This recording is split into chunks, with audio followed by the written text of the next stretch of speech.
What's up, nerds? Welcome to episode 58 of The Bandwagon Fan. This is the show where we talk all things pop culture. I'm Alex. And I'm Katé. Long time no hear from me for a while. But this week, Alex and I are going to be talking about a film that's been getting a lot of attention. Sorry, it's not Avatar: The Way of Water. But first off, before we get into the film, how are you, Alex? I'm pretty good. This is the first official day of my holiday break, which I'm just counting as my first vacation in a while. And one thing that I really loved is my first day on break, I got to go to a matinee on a weekday. I don't remember the last time that I did that. Like, weekday matinees, I feel like are such a rarity these days. I agree. I mean, I was there with you, so I got to also experience the joy of a weekday matinee. But it was kind of crazy to see the price difference. Because Alex and I, so we saw today the movie that we're going to be talking about, and I looked and it was like if we went just a few hours later, the ticket price practically doubled. So yeah, it is quite a magical thing to get to have the time off to just go see a movie in the middle of the day, which I feel like is actually kind of a luxury, Mm-hmm. Not enough people really get to do that.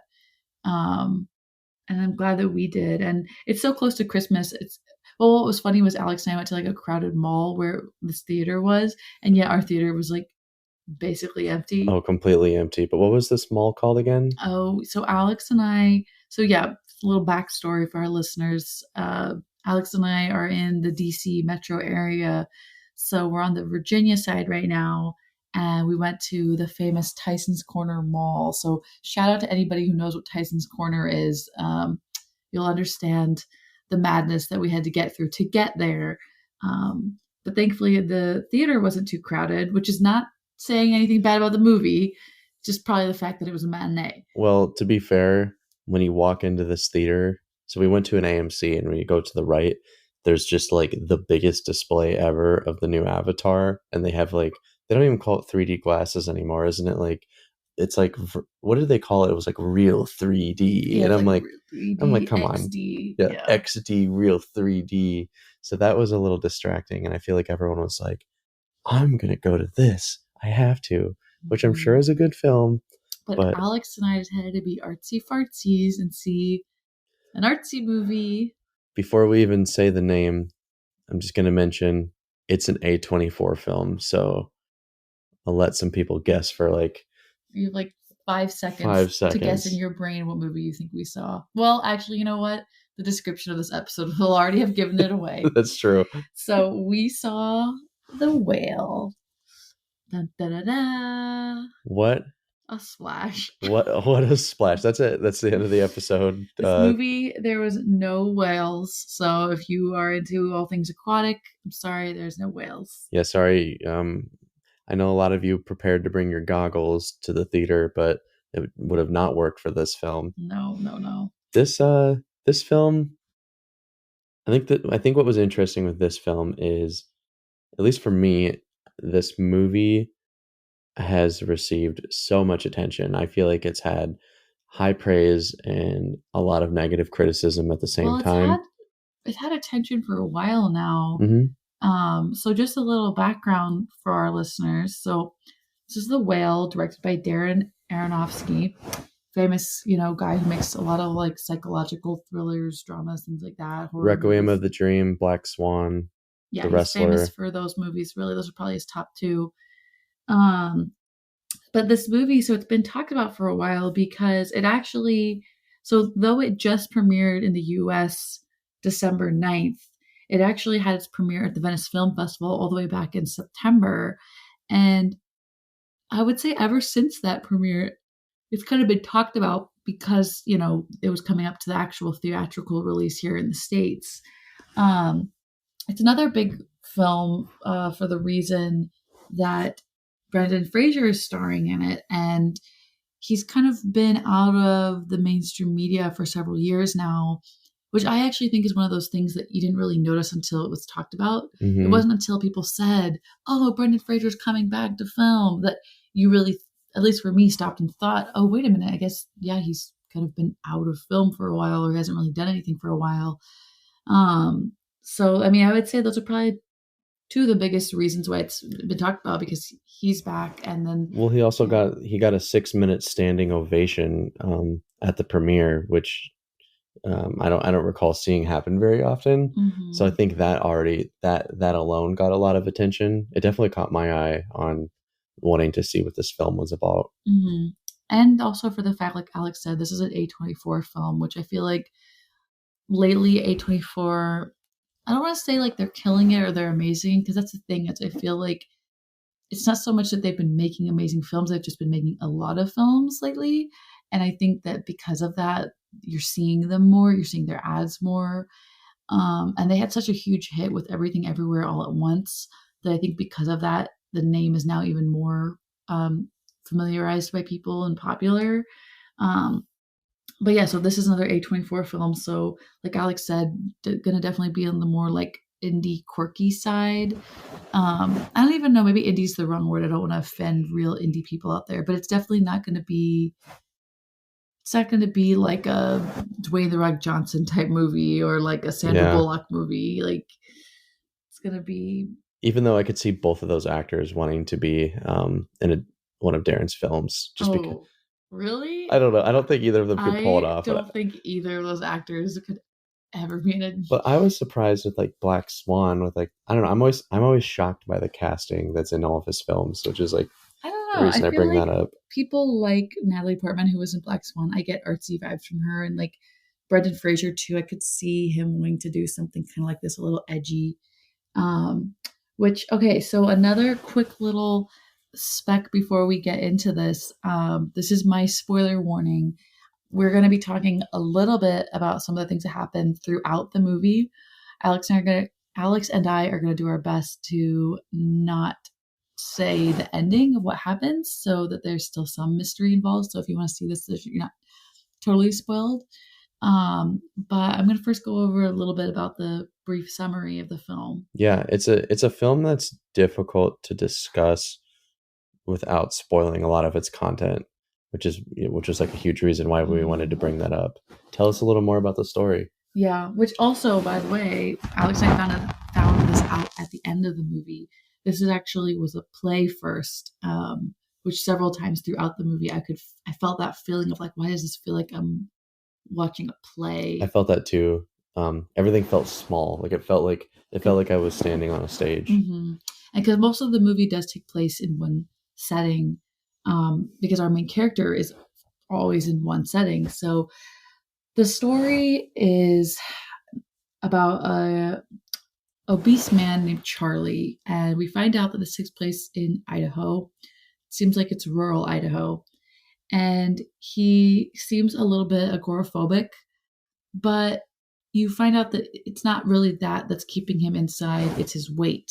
He is so obese, and due to his lifestyle has increased limited mobility, meaning that he really can only barely walk around his living room to the bathroom or to his bedroom, or the kitchen, and he's stuck to that area. So like Alex said, it feels like it's a stage almost. It feels like, because we're kind of always in one room. We're almost, I would say 90% of the movie takes place in the living room of this apartment. And we find out that Charlie is an English teacher for an online college writing course. Um, and we find out throughout the movie that he was previously married and had a daughter from that relationship, and that he left that relationship to end up one day dating one of his students.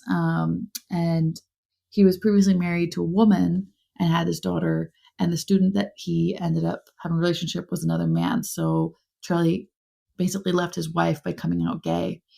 And so there's kind of that troubled background right there. And basically, the main part of the movie is that Charlie is on the brink of death because of his obesity and the related health conditions that have come from that. And he's trying with like one last effort to have a relationship with his daughter named Ellie, who is a senior in high school. And meanwhile, two other important characters. We have a nurse who is a good friend of Charlie's, who we find out is the sister of Charlie's ex partner.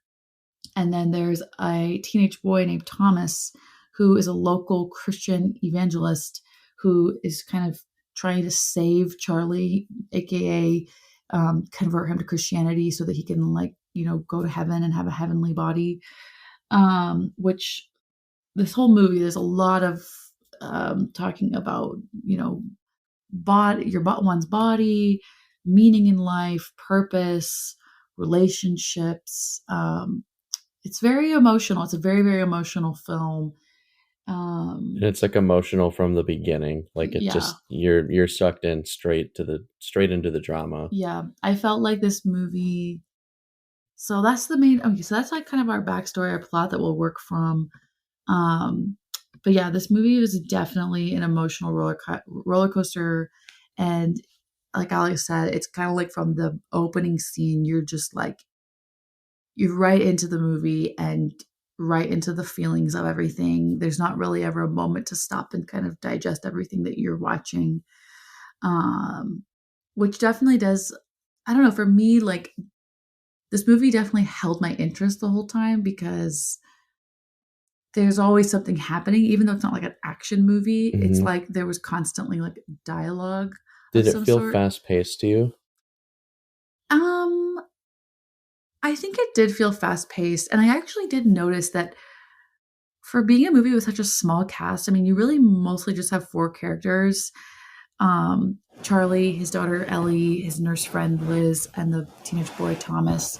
Which, I mean, again, most of the movie really is a lot of just Charlie, either one on one with Ellie, Liz, or Thomas. It's really all four at once. Um, Even though it's kind of slow in regards to the fact that like not much happens in the movie, there's always a conversation happening throughout the whole thing. Yeah, I felt like it went by like it was a pretty long film, but I felt like I was like engaged the whole time because even though there's a small amount of characters, there are like outside characters that you can hear and like sometimes kind of see the outline or shadow of them, but it's because like you're seeing everything from the perspective of Charlie. So like you don't see what's outside of the door, outside of the door of his house almost ever. So I was always Mm. like, kind of like, who's gonna show up? Like, what am I gonna hear? Like, what is that person gonna say? Like, how's Charlie gonna observe Yeah. with them? And Did you notice? So in the movie, there was in Charlie's apartment. There's a window above his kitchen sink that looks out on his like porch area of his apartment complex. I thought it was interesting how we kind of always knew when a character was going to enter the scene because they would show their shadow walking by mm-hmm, about to come in. So sometimes like a high drama conversation would be happening or it's like a dramatic scene, but then you would see the shadow of someone walking past the window in the direction of them coming to knock on the front door. but Charlie wouldn't always notice. At least I Hmm. I saw that. Yeah, I don't think Charlie always noticed, but it was like they shot it in an interesting way that was kind of like we always knew when the next character was going to come in, which again I felt like kind of gave it that play like atmosphere where it's like the Hmm. audience kind of gets to see everything, all angles, whereas some of the characters are not always aware of what's going on around them. Um, I mean, it was like a very interesting story. We can go in a little bit more about the characters, like so it's like we have Charlie, and throughout the movie, it's like you can see he has this really sad relationship with food. Like, you know, it's hard to watch, I think, at times. Like, watching this movie definitely, like, well, it's just hard. It's sad. I don't know. I feel like a lot of people struggle with their appearance. And especially, like, with most people, I think it's more usually like the fact that they're overweight than underweight. Hmm. And it's really hard to watch this movie because he is like playing an incredibly obese person, the type where it's like like He's 600 pounds. He's very unhealthy. Um, he is very ashamed of himself. Like like we'd said, he's a teacher online, but he always keeps his webcam off. and I think it's because he's like Mm. ashamed of like how people see him. And when you see him eat food, I mean, this isn't the first time that the director has pointed out like addictions, but you can truly see like, It's like an yeah, addiction. the way he eats, like he's not enjoying this food. Like Mhm.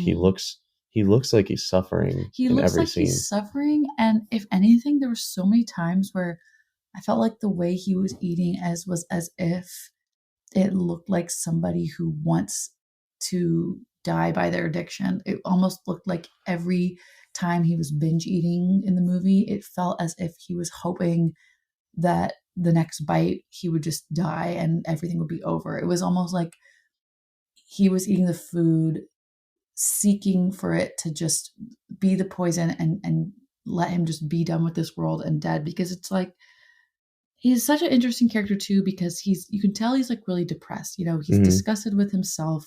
He hates his life, and he never says I hate my life, but at one point he I think at one point he makes it clear that he doesn't like his life because he's trying.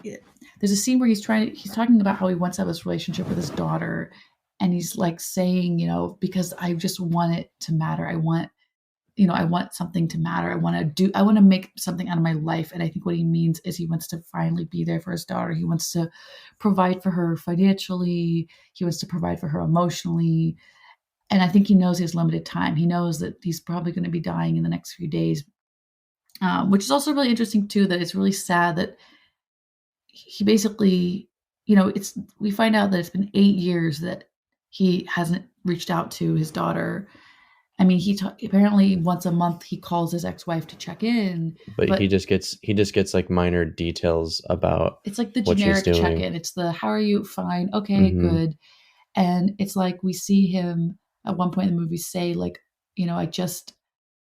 I want like one thing in my life to have been good, like one good thing in my life. And he's kind of putting that on having this relationship with his daughter. And I don't know, he's so depressed, I But think. you know what's interesting with him being depressed is the other side of it is he's either very depressed or he also has an overwhelming amount of positivity to the point that Yeah.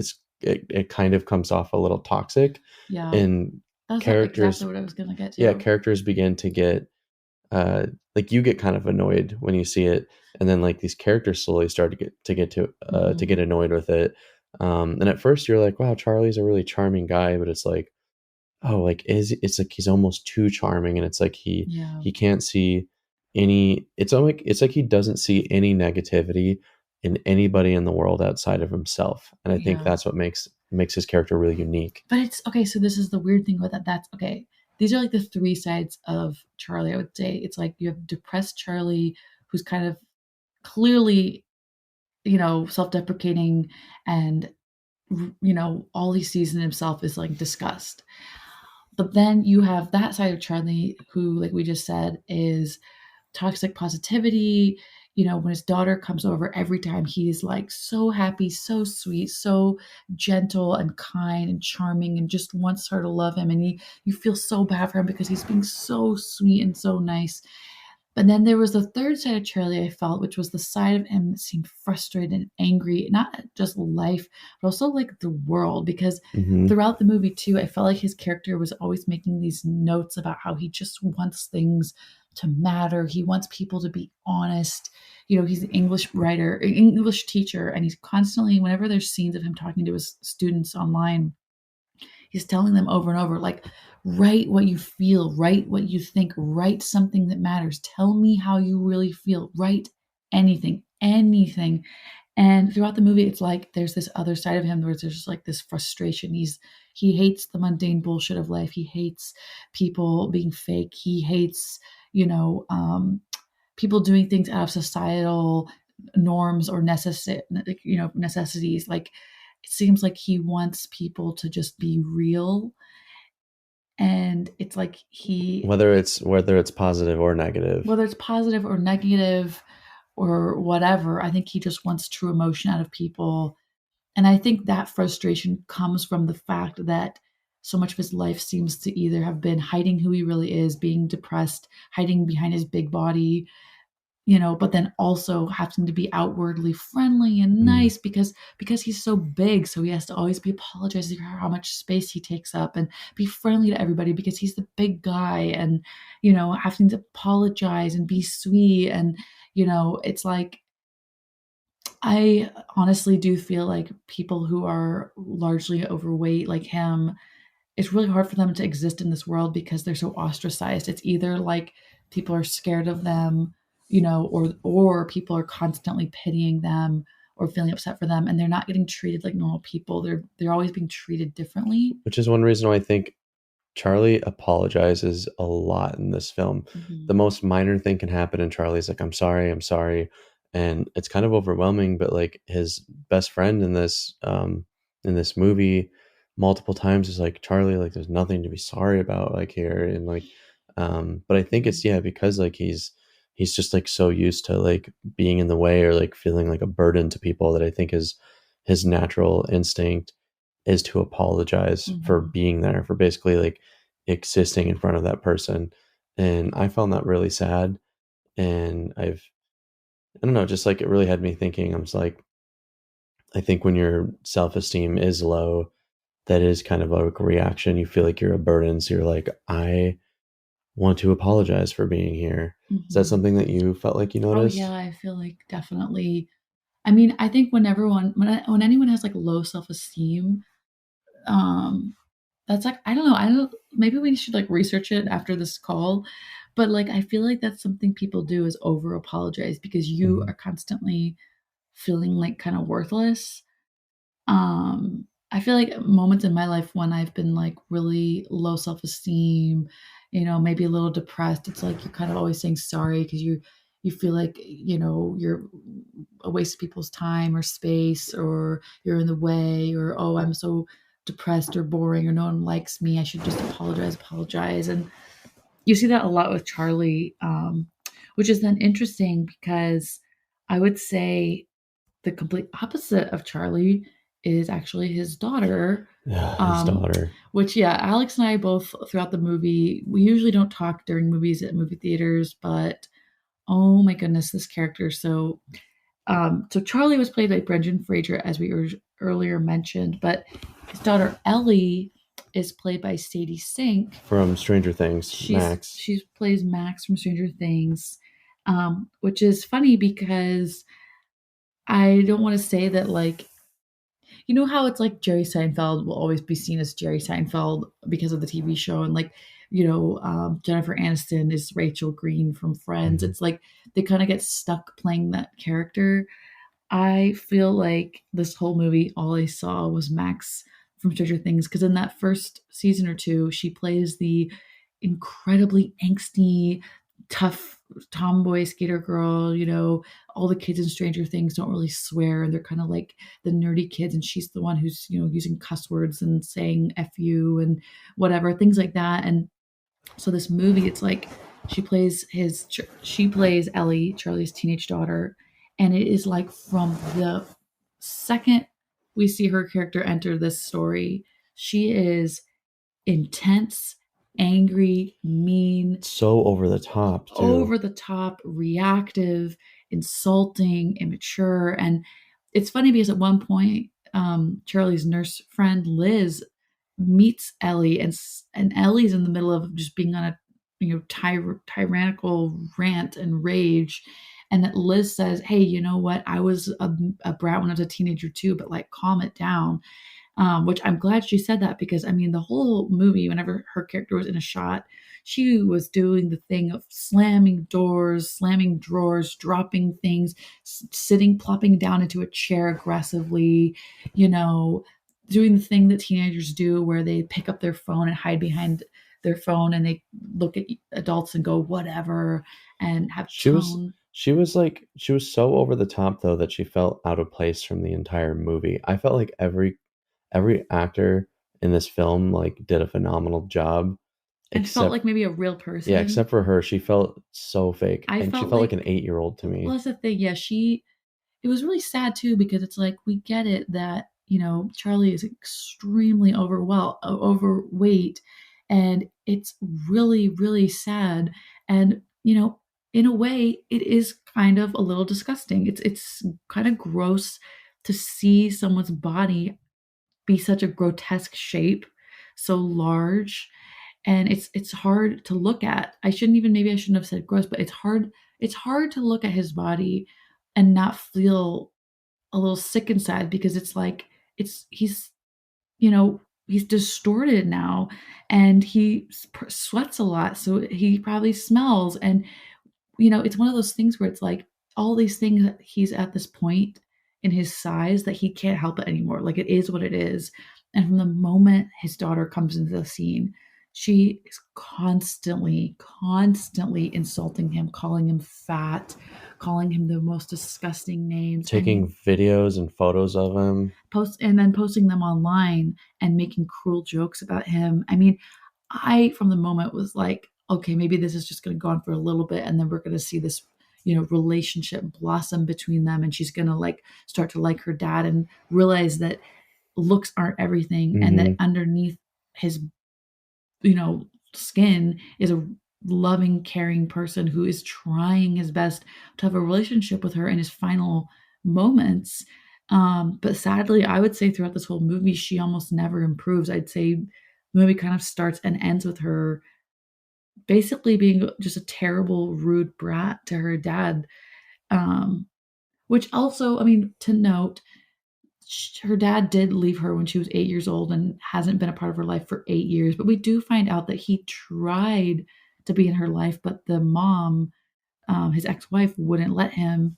But it's like, I think that Sadie Sink, the actress, took the trope of angsty, abandoned teenager and just turned the dial to 100 I degrees. don't think she knows how to act any character outside of what she did.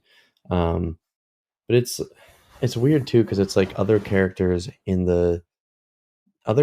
this film say things like they don't even say like, oh, she's kind of bad. They're like, she's evil. They literally say words like her mom calls her evil in this film, and Charlie will still be like, no, she's awesome. And it's like, no, what do you see? Like, Yeah, she's not that was awesome. so That's where like the toxic interesting. positivity thing came through. But I think because Charlie knows that his life is coming to an end, he just wants to see. He's like, I can't have like Hmm. messed up everything. Like, I have to have something positive in my life, and I think he wants his daughter to be that, and Hmm. that's why he's like trying so hard at the end to like give something to her and like Hmm.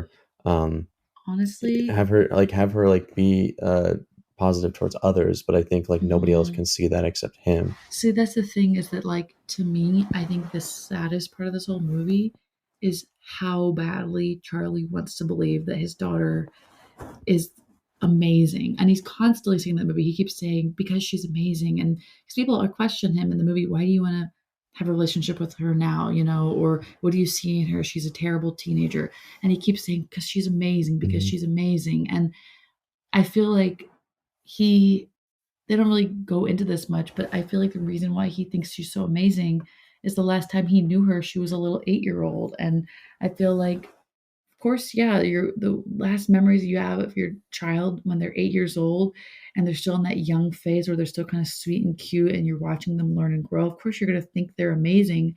But these last 8 years that he doesn't know her, it seems like she's turned into just literally the rudest, worst brat. Yeah, she like takes photos of like dead animals and posts them on social media. She It's just, I don't really know, she weird. seems kind of sick. And so to me, what's really sad about this movie, not only just watching Brendan Fraser's character be so depressed and, watching him basically slowly die, is also watching him have all these hopes and dreams that his Hmm. daughter is going to be basically the one good thing that came of his life, be her.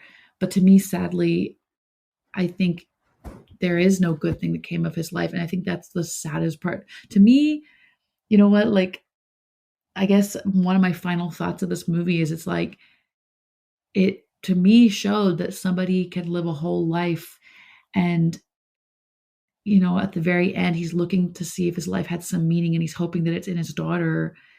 And then to me, his daughter ends up being terrible. So, he kind of dies without really having much meaning. And it's so sad because part of them hanging out and trying to reconnect is he's constantly wanting her to like write for him, write how she feels, because he saved this essay that she wrote when she was an eighth grader. Um, and he loves that essay. You find out throughout the movie he loves that essay because he thinks it's so well written.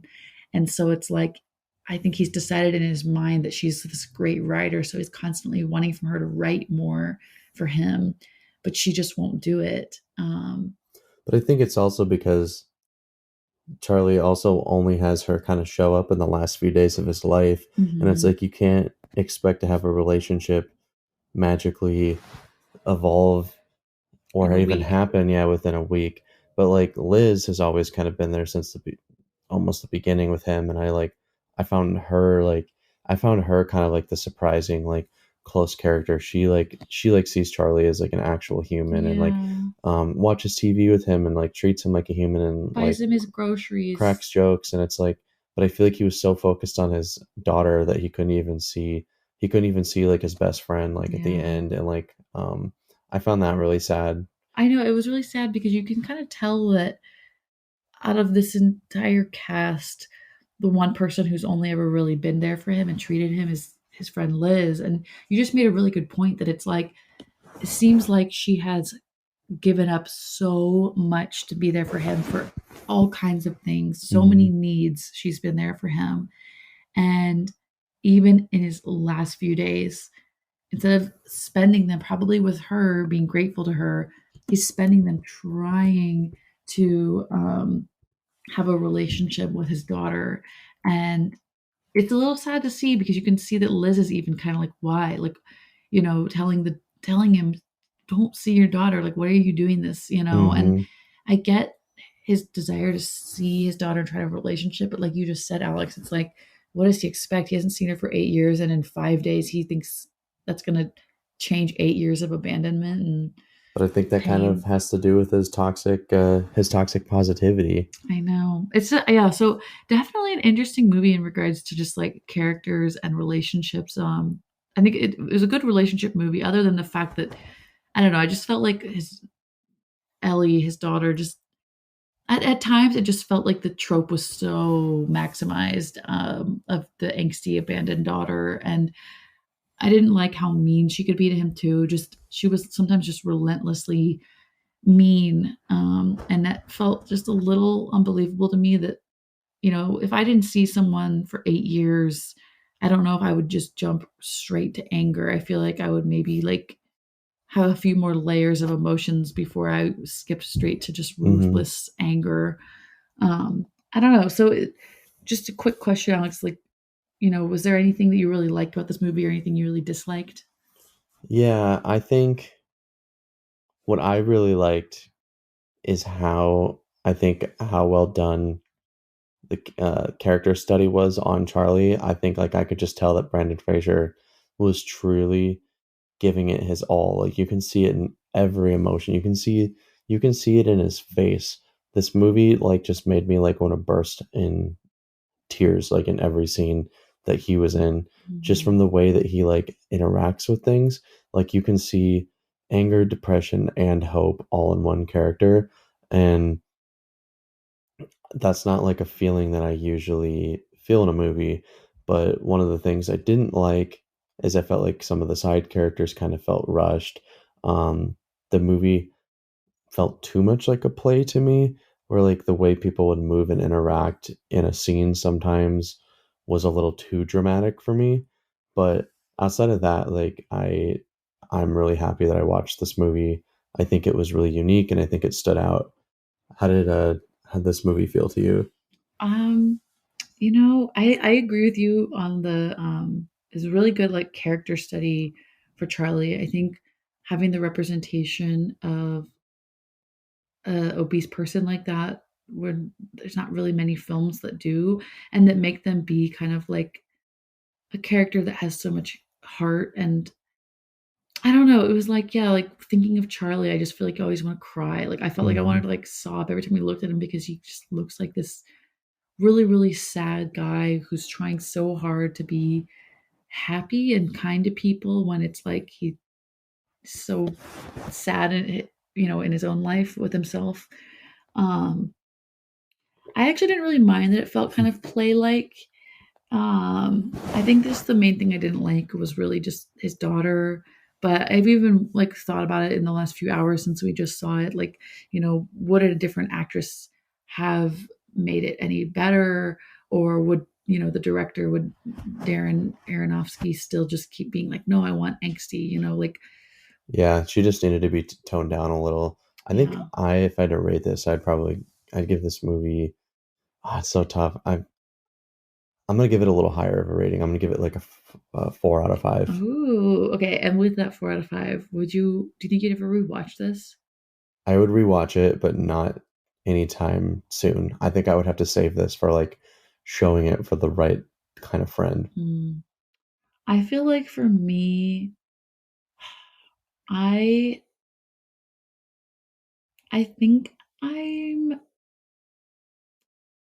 I'm gonna give it for me, I'd give it a 3.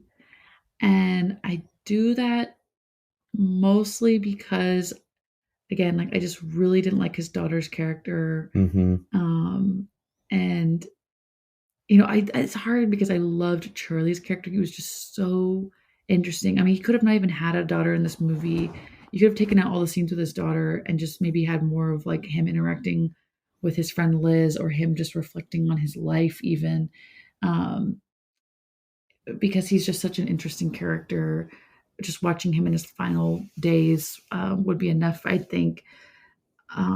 So yeah, I lower it mostly because of his daughter That's fair. That's and fair. that whole relationship. And then just I don't know the ending, which we're not going to talk about because we don't want to spoil it. But I just found the ending kind of like, to me, the ending felt like the kind of ending where the director and the writers don't know how to end it, so they just come up with something really stupid, and they're just like, okay, that's the ending. See, now we don't have to explain anything. Now we don't have to like tie anything up. It's over. Um, and I don't know. I don't like those movies. They leave me like really unsatisfied because I'm like, how can you make something so creative for an hour and 45 minutes, or 2 hours, and then like this is the ending you come up with for the last like minute or two, like um it just I don't know. To me, when a movie does like how this movie ends, it just makes me feel like that's how you decided to end it and then roll the credits. But the counterpoint, if you've seen Requiem for a Dream, I feel like you'll see similarities. Like you'll be like, there's some influences to his old films, but I agree there could have been a little more substance to it. Like just a But little more thought, a little more creativity. outside of that, like you gotta give like you got to give this film some props, like the makeup department, like the who did like the prosthetics and stuff. Like they look so real. Like Mhm. Fraser said, he spent about 4 hours each day and like 300 pounds of makeup and prosthetics, and I just like I think they did a phenomenal job on that, and I Yeah, think they need some praise from this film. yeah. No, I mean I agree. I do think that like this movie did really good for like set design. Like it felt like I like the whole movie, like you feel like you're in his apartment. You feel like it's dark, dingy, and like an apartment where like this movie didn't if smell-o-vision existed, I don't even think I need it because I feel like in my brain I already could know what the smell probably smells like. And like I don't know, just like they did a really good job of crafting this world. But yeah, I don't know. For me, I don't know if I would ever rewatch this. I think that it was just really sad and hard for me to watch most of the movie. It was to me, it was a very depressing movie. It was in some ways like we said, it was well acted, so well acted by Brendan Fraser. I love his character. I really liked the supporting character of Liz, played by Hong Chow. Um, Even the teenager evangelist kid was kind of interesting. But this movie was just so much for me that if I never see it again, I'm okay. But I am glad I watched it, and I'm glad I got to like support Brendan Fraser, my homie, my fave, Woohoo! my Shout main out. man. But I think that's it for now. So Alex and I, yeah, we will be back next week with another episode where we are going to be closing out the year with Natalia. We're going to do a 3 host episode. So If you enjoyed listening to this episode about the whale, please let us know. Leave a comment where you can. Give a like, give a thumbs up, give us a thumbs down. Let us know what you think. Let us know if you go and see this movie and what you think of it. And just make sure, like, rate, review, and subscribe. And thank you so much for listening. Bye. Bye.